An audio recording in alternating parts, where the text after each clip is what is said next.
Bom, antes de mais nada, quero agradecer a Deus pelo privilégio que Ele me dá de estar aqui.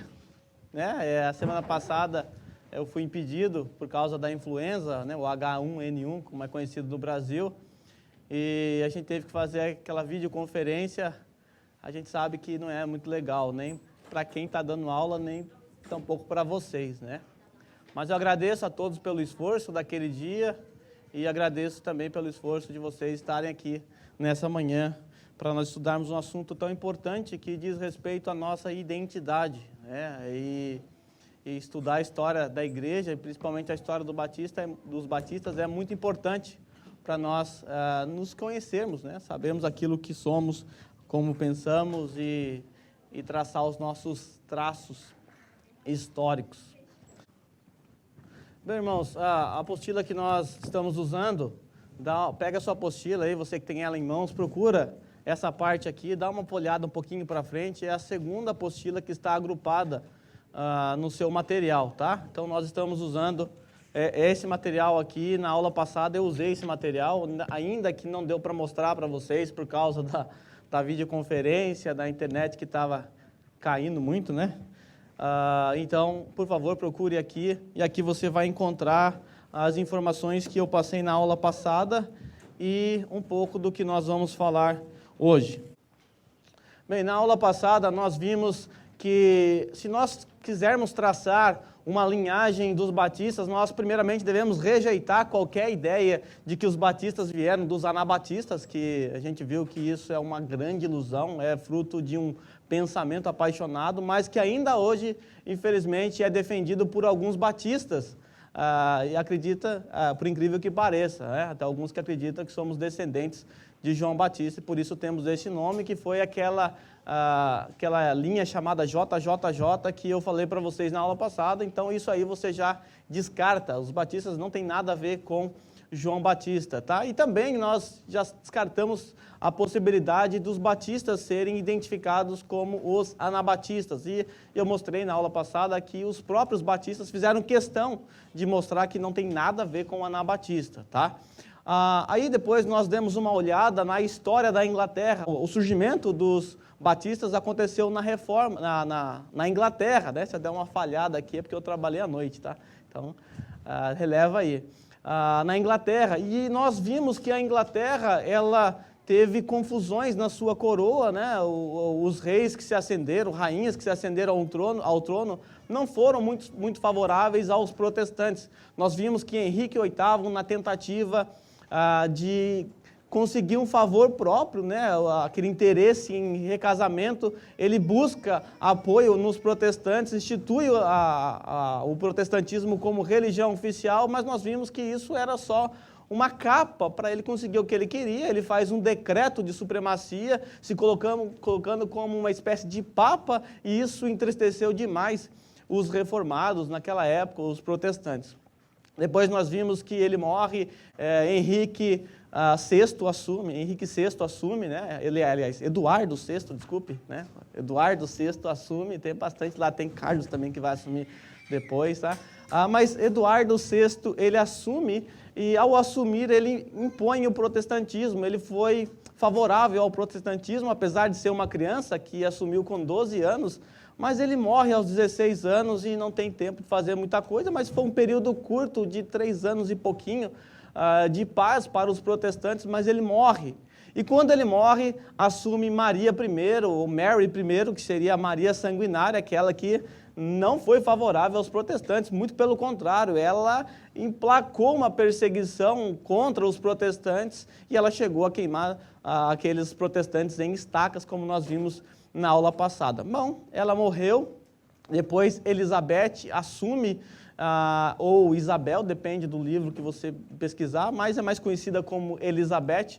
Ela foi meio que politicona, tentou pacificar ali, preocupada com o que havia acontecido com o reinado de Maria I, daquelas perseguições. Então ela tenta um acordo de paz, então ela cria um instituto lá, um documento elisabetano de pacificação entre protestantes e católicos. Bom, essa paz realmente aconteceu por um curto período, não muito, e Logo em seguida, alguns protestantes ali começaram a clamar por uma purificação, porque a igreja continuava católica nas suas práticas. De protestante não tinha nada. E essa igreja, esses protestantes começaram a clamar por uma igreja pura, por uma purificação. Então, eles ficaram conhecidos como os puritanos. Aí a gente viu que nós saímos da Inglaterra, puritanos. E esses puritanos, depois, mais para frente, um outro rei assume, Tiago I, lá o Tiago ali, o Tiago lá no fundo, tem dois reis Tiago aqui, assume, ou James, e ele não favoreceu também os protestantes, muito pelo contrário, ele criou alguns decretos e ele impôs sobre a igreja, em 1604, a obrigatoriedade de se conformar aos documentos que ele chamava de auxílio, mas de auxílio não era auxílio coisa nenhuma, à igreja protestante. Esses auxílios constituíam uns 39 artigos de fé que todo mundo naquele país tinha que se sujeitar. Os 39 artigos de fé. Isso era um pouco dolorido para aqueles reformados ali, para aqueles protestantes que estavam na Inglaterra, principalmente para os puritanos. Então ele força essa lei de conformidade, impondo os 39 artigos e o livro da oração comum. Isso era algo que doía no coração dos puritanos, porque se sujeitar ao livro das orações comuns era muito complicado. Era um livretinho que legislava sobre como era o culto, a pregação como que tinha que ser, as vestimentas, era na verdade transformar a igreja numa igreja católica para que ela se mantesse nesse padrão. E isso chateou demais aqueles protestantes.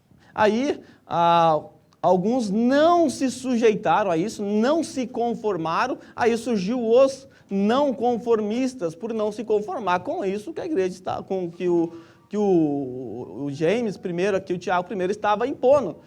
Esses auxílios foram rejeitados, então eles não se conformaram e foram chamados de não conformistas. Por outro lado, aqueles que ficaram, que de certa forma se conformaram, ficaram conhecidos como conformistas. Também são conhecidos como separatistas, porque eles clamavam por uma separação de igreja e Estado. Lembra, a igreja estava sendo administrada pela coroa, uma igreja estatal. E isso não era legal. Esses puritanos começaram a clamar por um governo de baixo para cima, que você conhece como congregacional, mas isso acabou chateando. E o que aconteceu? Nós temos uma divisão, separatistas ou não conformistas e os conformistas. Então, alguns puritanos ficaram dentro da classe dos conformistas, mas eu não quero que você pense mal deles, como covardes ou coisa assim. Eles ficaram na intenção de restaurar a igreja, e pensando no bem comum de muitos irmãos. Imagine aqueles pastores puritanos, se eles abandonam as ovelhas e fogem para a Holanda, como a maioria estava fazendo, e abandonam a sua congregação, nem todos tinham condições, e isso seria terrível para quem ficasse. Então, pensando neles, eles ensinavam de forma clandestina, muitos foram perseguidos e presos por isso, até mesmo, mas eles permaneceram e foram considerados conformistas. Isso é muito comum ver hoje em dia. Muitas pessoas entram em contato comigo na internet, desesperado pela igreja que faz parte, querendo sair, e eu sempre falo, dá para você ajudar? Está conseguindo ensinar alguém? Tá. Então fica aí. É uma espécie de conformismo. Fica aí até onde dá, para você poder ajudar. Mas os batistas, eles vêm da linha dos não conformistas. E aí hoje nós vamos falar da história dos batistas. Então, quando você pensa em histórias dos batistas, é importante você saber que historicamente é reconhecido dois grupos de batistas como tendo início. Então, hoje eu quero falar de um dos grupos. Existem os batistas chamados gerais e os batistas particulares. Quem aqui já ouviu essa terminologia? Quem aqui já ouviu batistas gerais? Não precisa ter vergonha, pode levantar a mão. Batistas gerais, eu não vou perguntar, fica com medo não. Tá? Batistas particulares, tá. Agora a pergunta é, quem sabe a diferença? Não? A diferença, e esse nome, ele veio por quê? Porque os batistas gerais, eles defendiam o quê? A expiação geral para todos os seres humanos. E os particulares clamavam por uma expiação particular, somente para os eleitos. Era, na verdade, esses particulares, eles se conformaram, ou seja, eles se amoldaram à reforma protestante, porque essa é a doutrina que veio da reforma protestante. Mas se você pegar um livro de história hoje e pesquisar no Google aí, a origem dos batistas, você vai perceber que os batistas geralmente são tratados como tendo origem nos batistas gerais, em 1609. Mas eu tenho que dizer para os irmãos, e hoje a gente só vai falar dos batistas gerais, eu ia falar dos gerais e dos particulares hoje, mas é muito importante falar só dos gerais, porque tradicionalmente é reconhecido como o pai dos batistas, seus pais. Olha que maravilha. Então, vamos ver se realmente vocês são filhos deles mesmo, ou se eles servem para ser os nossos pais. Por quê? Muitos historiadores, e aí que entra uma questão muito importante de se pensar, porque muitos historiadores batistas acabam rejeitando esse grupo como sendo o pai dos batistas. E isso se dá por algumas razões. Primeiro, a teologia deles.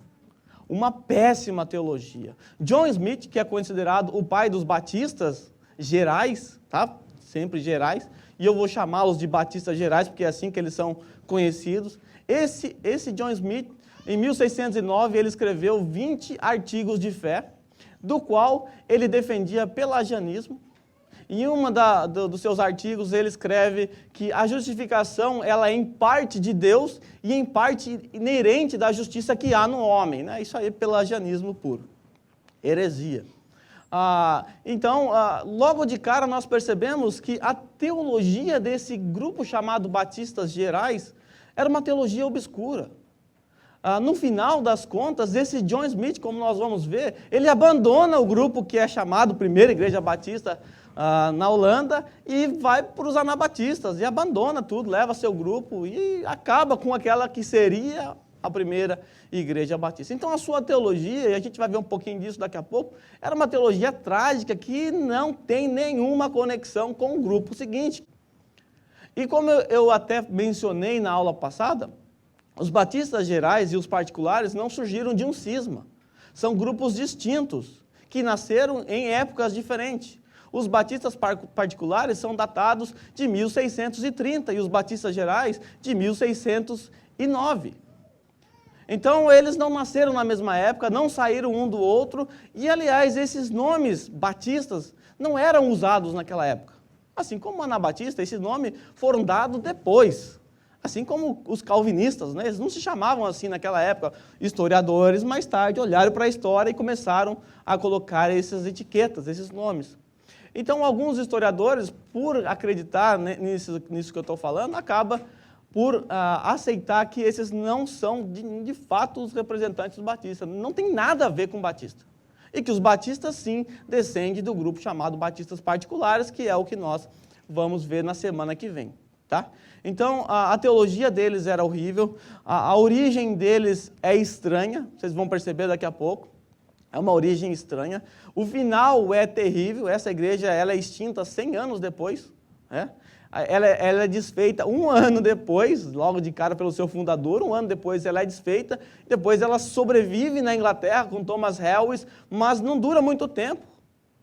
Thomas Helwys também, que é o que substitui John Smith e leva a igreja para a Inglaterra, que seria, assim, vamos assim dizer, aquele que leva a raiz dos batistas para a Inglaterra, também é cheio de problema. O que assume depois é cheio de problema. No final ainda, quando Thomas Helwys morre, outro que assume, a igreja racha por defender heresias como o trinitarismo, negar a divindade de Cristo, negar a Santíssima Trindade. É um grupo totalmente complicado.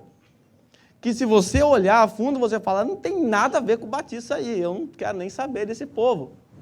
Então, alguns historiadores sérios, eles negam que os batistas tenham vindo desse grupo, mas é tão popular, e a Convenção Batista Brasileira, ela data a origem dos batistas partindo desse povo aí, tá?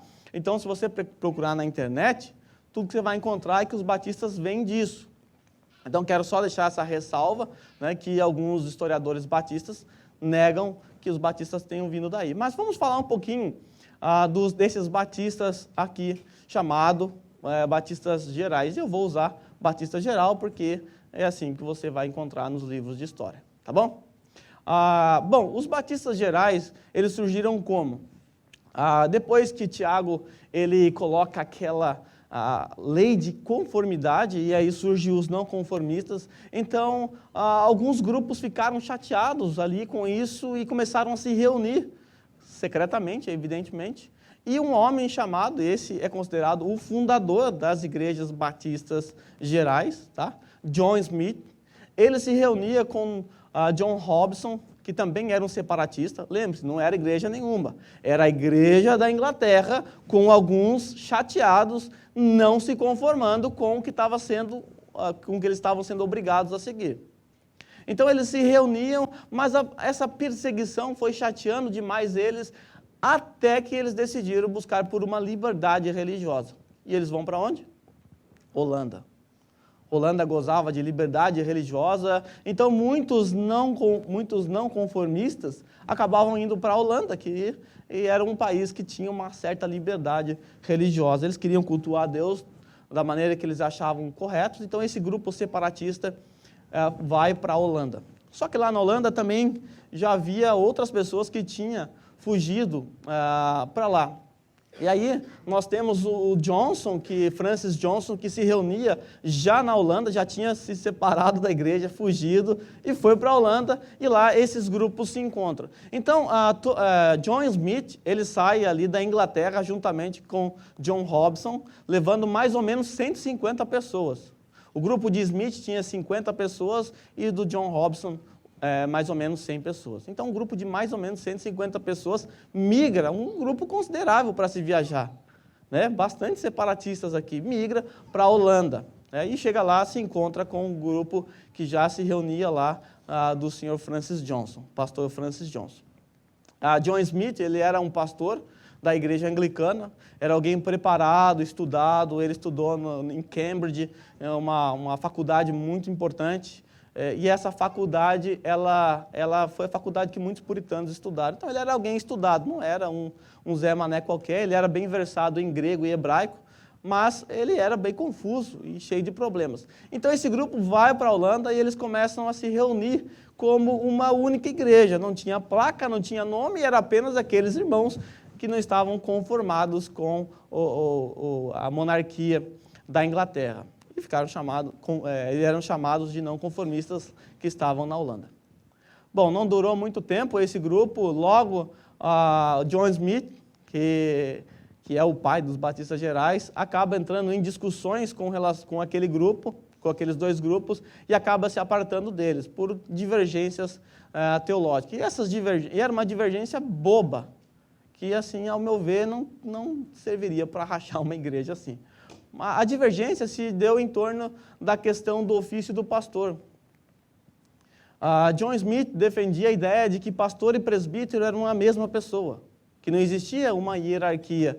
E os outros dois, o Robinson e o Johnson, defendiam que sim, e isso acabou fazendo com que eles se separassem. Então, Smith sai daquele grupo com 50 pessoas, né, com 50 pessoas que ele havia levado. Dentre essas pessoas estava lá o senhor Helwys, né, que era o amigão do peito dele, né, era um advogado rico que bancava a igreja e super amigo dele. Aí ele começa a estudar o Novo Testamento em grego, através de algumas análises, ele acaba descobrindo que o batismo deveria ser aplicado a adultos. Então ele acaba descobrindo que o batismo infantil era errado, e o batismo infantil era o que era ensinado pela igreja anglicana, estava lá nos 39 artigos, né? E ele acaba descobrindo isso estudando o grego, ali as palavras e tal, e ele pega então, depois de uma grande discussão entre o grupo, os seus 50, ele começa a discutir sobre isso, e chega à conclusão então que todos precisam ser batizados, porque eles não aceitavam o batismo da igreja anglicana, o batismo infantil. Bom, o que ele faz? Ele pega a água, se autobatiza, por isso ele é chamado de Sebatista, porque ele se autobatizou. Depois que ele se batiza, ele batiza o Helwys, que era o seu amigo, e depois todos os demais, isso em 1609. E aqui nós temos a primeira igreja batista. Olha que beleza! Então, em 1609, depois desse batismo, esse autobatismo dele primeiro, do Smith, e depois do Helwis, né, ele batiza o Helwis e batiza todo mundo, os 50, e aí então nasce a primeira igreja batista geral lá na Holanda.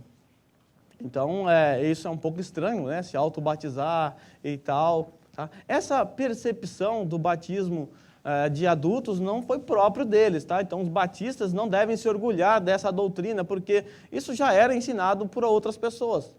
Lá perto da Reforma, o grupo de Zwingli, chamado Irmãos lá da Suíça, eles tiveram uma discussão com o Zwingli passou a aceitar o batismo de adulto, depois voltou atrás, esse grupo acaba rachando, mas isso lá perto da Reforma, lá 1520 alguma coisa.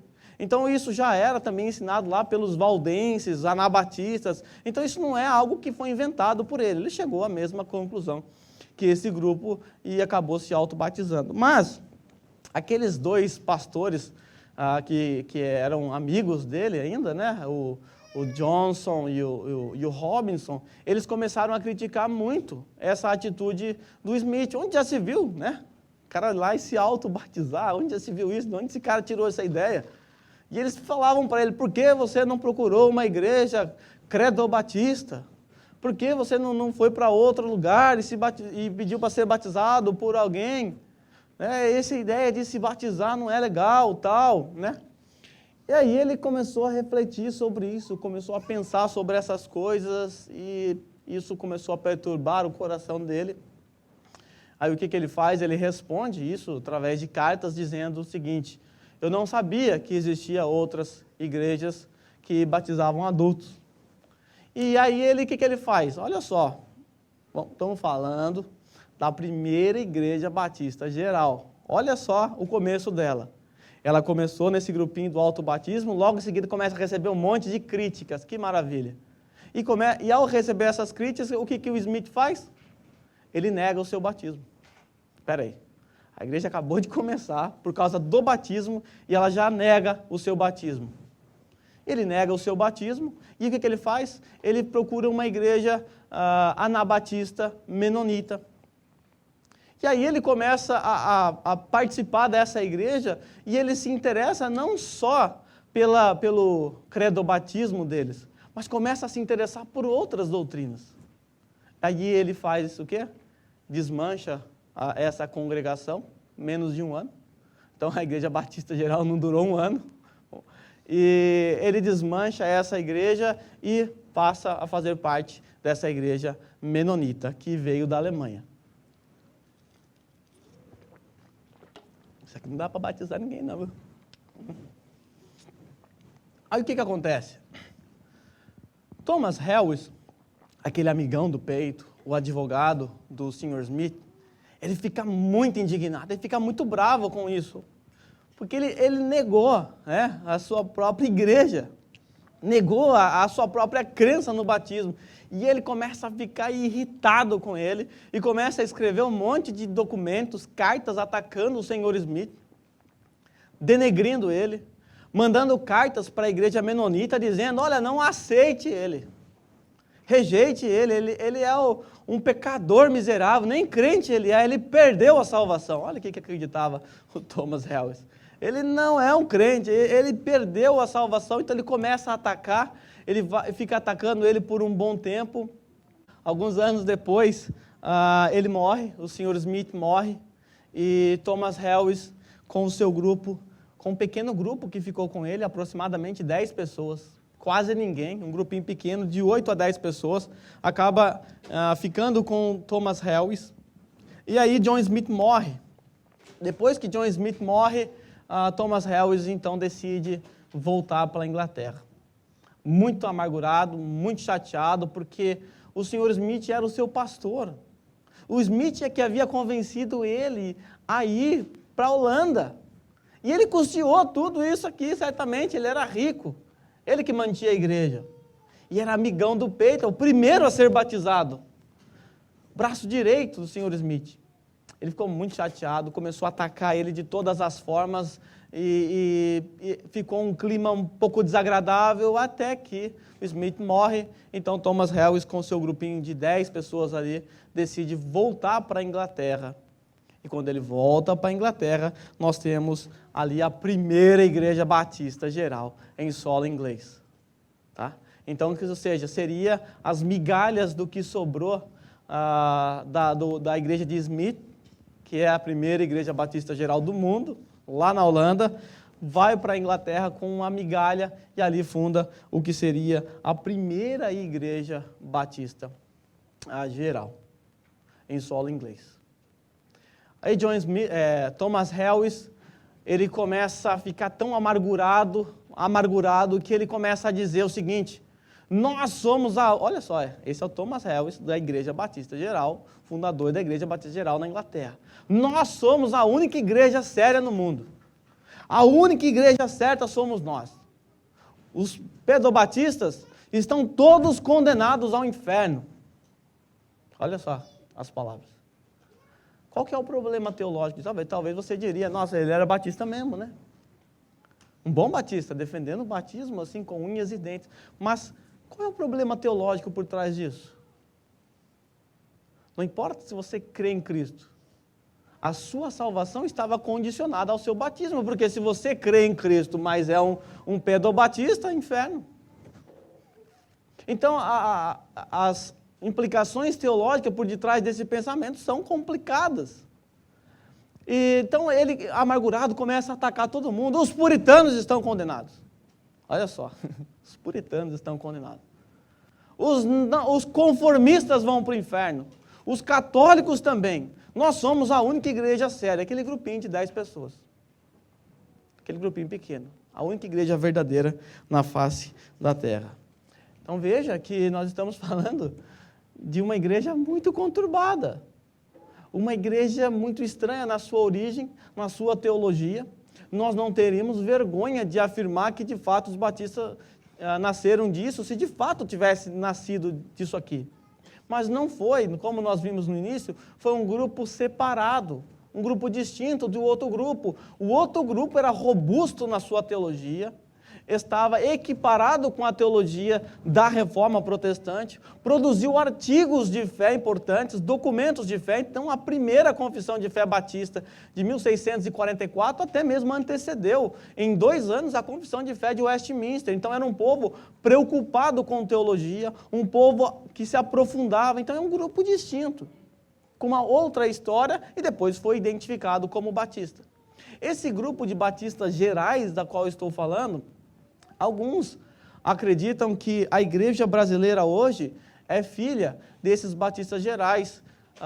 E existe um grupo de reformados, no caso vocês, que estão ligados à origem dos batistas particulares. Mas isso não se sustenta. Por quê? Porque esse grupo aqui de batistas gerais não durou muito tempo. Não durou mais do que 100 anos. Esse grupo foi extinto. E por que esse grupo foi extinto? Primeiro, pela sua teologia totalmente herética, negando a doutrina da Trindade, negando a divindade de Cristo, se tornando unitaristas, crendo em livre-arbítrio, hoje é normal, né, pessoal, crendo nisso aí, mas naquela época era um absurdo, né? Tanto é que a primeira confissão de fé batista, uma das razões era falar, nós não cremos em livre-arbítrio, né? E hoje os batistas batem no peito, dizendo que creem nisso. Bom, enfim, era uma igreja teologicamente conturbada e isso fez com que os outros de linha mais ortodoxa pressionassem esse grupo, porque era um grupo herege, um grupo que tinha uma teologia estranha, foi tratado como herege naquele tempo. Então, aqueles que mais estudavam, que estavam equiparados com a reforma protestante do século XVI, acabaram pressionando esse grupo e ele teve um crescimento depois da morte do Thomas Helwys. Um outro pastor assume o grupo, mas o grupo cresce um pouco, depois ele começa a minguar. Por quê? Porque eles criam numa endogamia. Endogamia, aí ó, temos o endo aí. Endogamia, eles defendiam isso. O que é endogamia? Só casamento entre aquele grupo. Não podia casar com irmãos de outra igreja. O casamento só podia ser entre irmãos do mesmo grupo. Imagina se a gente se limita o casamento só entre nós aqui. Está todo mundo casado aqui, 99%, né? é casado. Mas imagine se a gente limita. É óbvio que no futuro essa igreja tende a diminuir, né? E eles defendiam essa ideia de endogamia, por quê? Lógico, aquela única igreja séria, verdadeira, na face da terra, é óbvio que você não vai aceitar que o seu membro case com um herege, com um não crente ou alguma coisa assim, tá? A lá, Congregação do Brasil. Mas esse grupo foi extinto pouco menos de 100 anos depois, ele morre, tá? Não temos mais, por isso é impossível nós fazermos uma conexão da Igreja Batista atual com esse grupo. O grupo acabou, ele foi extinto. O que aconteceu? Um século depois, esse grupo ressurge das cinzas, com outra perspectiva, evidentemente, menos herético. Esse grupo chamado de New Connection, Nova Conexão, porque tenta fazer uma reconexão com aqueles primeiros lá.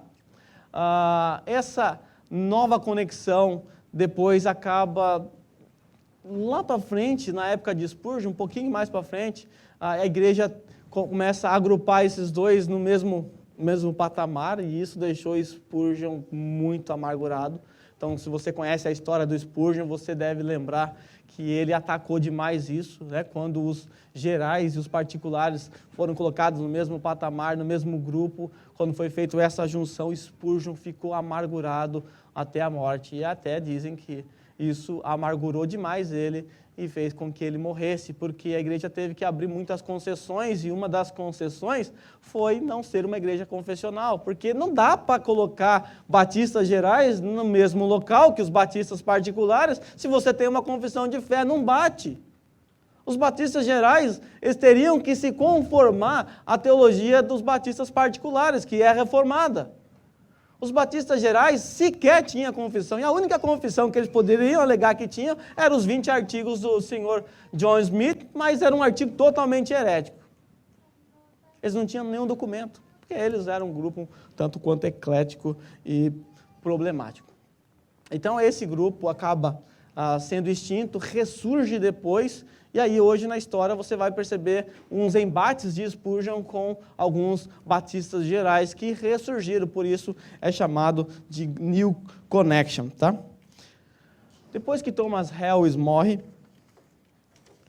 John Morton passa a pastorear a igreja do Sr. Helwys. Ele morreu na cadeia, ele foi preso por não se conformar. Ele dizia que todos os conformistas deveriam ir para o inferno, e ele não se conformou mesmo com a igreja, permaneceu firme nisso aí. É evidente que foi preso, né? E ele morre na cadeia, e depois, então, o senhor John Morton acaba assumindo. Essa igreja se divide em dois grupos. Elias Tolkien acaba pastoreando outro grupo dissidente, que foram excomungados da igreja do John Morton por causa de teologia. Provavelmente por causa da teologia do unitarismo. Então, esse grupo dissidente aqui, do grupo do John Morton, ele acaba, depois de um tempo, buscando novamente conexão, sabe onde? Adivinha onde que eles buscaram conexão? Lá com os anabatistas da Holanda. Aquele mesmo grupo lá, da qual o Sr. Smith fez parte. Aquele grupo um tanto quanto complicado que tínhamos lá naquele local. Então percebe que a igreja, os batistas gerais, como assim são conhecidos, sempre buscaram estar ligados com a igreja menonita. E eles trocaram cartas por 20 anos, né? Se você for no museu lá da Holanda, eu não fui, né? Mas se a igreja quiser me pagar a passagem, os irmãos aí fazer uma vaquinha, eu posso ir lá e atestar para você que tem as cartas escritas ali, inclusive as cartas que o Sr. Helwys escrevia, né, para a igreja menonita, dizendo para não aceitar aquele herege do Smith. E também tem as cartas que a igreja na Inglaterra mandava para a igreja, essa igreja menonita, anabatista, pedindo para que... O que eles pediam? Sabe o que eles pediam? Reconhecimento. Por quê? Porque quando o Sr. Smith procura a igreja anabatista, os anabatistas disseram o seguinte: você não deveria ter feito isso mesmo. O seu batismo não é válido. Sabe por quê que seu batismo não é válido? Porque você tem que ser batizado por uma igreja que tem uma sucessão apostólica. O que é isso aqui mesmo? É o sucessionismo. Aquela ideia JJJ, lembra? Jerusalém, Jordão, João. Aquela ideia de que a igreja anabatista vinha de uma sucessão, desde lá de João Batista, que foi o que eu falei na aula passada. Os anabatistas acreditavam nisso, então eles defendiam como sendo a igreja verdadeira também. Agora temos um problema, Helwes depois disse que ele era. E os anabatistas diziam que eles eram porque eles seguiam uma linha que depois foi retratado naquele livretinho do J.M. Carroll chamado Rastro de Sangue. Não perca seu tempo lendo essa porcaria, tá? Não vale a pena, é que tenta buscar essa conexão. Mas os anabatistas acreditavam nisso, então era visto como a igreja certa, a igreja de autoridade. Então esses, depois que entraram no lugar do senhor Helwes, o senhor Morton, esse grupo dissidente daqui da igreja do Morton que acaba rachando, o Elias Tolkien, ele vai lá buscar ajuda com essa igreja anabatista. Eles trocam correspondência por 20 anos. 20 anos. Mas um detalhe, a igreja menonita jamais aceitou esse grupo. Nem eles. Jamais aceitou. Sempre partia deles buscar esse apoio. Sempre partia deles buscar esse reconhecimento. Mas a igreja menonita, essa igreja anabatista, não reconheceu até que eles desistiram dessa ideia de se unir aos menonitas, aos anabatistas menonitas, e eles simplesmente desistiram disso. Mas as cartas estão todas lá no museu, e você pode lá fazer sua visita, ler essas cartas, tá? Existe um site chamado, se você pesquisar Rastro de Água, você vai encontrar muitos desses documentos traduzidos para o português, tá bom? Bom, é uma história complicada. E eu falei tudo isso aqui para mostrar para vocês hoje que quando você lê essa história no seu livro de história, tome cuidado, porque muitos historiadores não aceitam essa origem como sendo a origem dos batistas e apontam para a origem do outro grupo, que é o que nós vamos ver, porque é um grupo herético, um grupo conturbado, um grupo que teve um início problemático, um grupo que negou doutrinas ortodoxas, como a divindade de Cristo, como a Santíssima Trindade, um grupo que defendeu ser um grupo exclusivo, único, que portava a verdade. Então fuja de qualquer pensamento assim, qualquer igreja que se acha a única igreja verdadeira na face da terra, como os congregacionais não, a congregação cristã pensa assim, vocês são primos deles, essa é a ideia. Fuja desse tipo de coisa. Nós não somos a única igreja certa na face da terra. O Senhor, através da sua graça, Ele elaborou uma família enorme. Então nós temos outros irmãos de outras denominações, presbiterianos, congregacionais e assim afora. Então, não tenha esse pensamento orgulhoso com relação à sua tradição, com relação à sua origem, mas antes tenha um pensamento humilde de que você foi enxertado como batista no meio dessa história toda que o Senhor preparou para nós. Mas, em geral, é um grupo bem problemático, um grupo bem difícil de você engolir, tá? Então, eu quero abrir para perguntas, se você tiver perguntas, que eu não saiba, de preferência, Se você tiver perguntas, quiser fazer alguma colocação, se você quiser falar alguma coisa sobre essa história, como novidade para você, que você nunca ouviu falar e um ponto que você achou interessante de aprender hoje, eu deixo já esse espaço para você falar. Aí você só ergue a mão que o microfone chega até você, tá? Alguém quer fazer algum comentário? Todos vocês já conheciam essa história? Quem não conhecia essa história, esses detalhes? Quem não conhecia? A maioria. Eu também não. Tive que estudar, São detalhes históricos da nossa origem, ou seja, daquilo que não é a nossa origem hoje. Mas na semana que vem, se Deus assim permitir, nós vamos tratar dos batistas particulares, tá? Então aí nós teremos a nossa origem de fato, os batistas particulares, um grupo ortodoxo, fixado nas raízes da Reforma Protestante, com uma doutrina robusta, uma doutrina bem interessante, e aí nós vamos tratar deles Depois, numa outra aula, nós vamos tratar das confissões de fé, as duas confissões elaboradas por esse grupo, a de 1644 e a de 1689, que é a confissão de fé de Westminster, copiada com algumas alterações com relação a alguns pontos, mas isso tudo vai ficar para a aula, tá? Corri, ainda sobrou tempo, né? Alguém quer falar alguma coisa? Chorar? O Thiago? Ah, não, eu não sei o que ele queria falar. Né? Pastor Carlos quer falar? O senhor é batista geral? Hã? Não, só, eu sei que você ainda vai falar sobre batistas particulares, certamente vai entrar na história lá dos batistas na América e tudo mais, mas você poderia já adiantar, uma vez que os batistas gerais praticamente se extinguiram ali ainda no século XVII, né? Como que os batistas hoje, e nós olhamos batistas tradicionais, batistas da convenção, eles alegam que são batistas desde 1612, né? E aí se extinguiu. Ele fala que são desde 1612, mas se extinguiu quando que esses batistas, de fato, meio que saíram e passaram a negar a origem dos batistas particulares. Você tem alguma coisa assim? Mais para frente, né, depois os batistas, eles acabaram desenvolvendo as missões mundiais, os batistas de linha reformada, os particulares. E eles chegam no Novo Mundo. Novo Mundo é a América. Então a igreja brasileira, ela é fruto da igreja americana. E lá na América, logo de cara, acontece alguns problemas doutrinários, e aí eles fazem a Confissão da Filadélfia, que era a Confissão de Fé Batista de 1689. Então esses que foram para a América eram batistas particulares.